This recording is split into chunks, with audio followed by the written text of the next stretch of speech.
You ask Tiger to solve. This deals with linear equations with one unknown.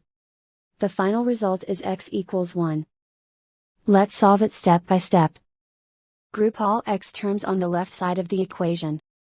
Subtract x from both sides. Group like terms. Simplify the arithmetic.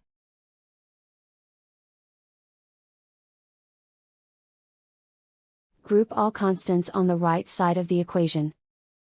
Subtract 3 from both sides. Simplify the arithmetic.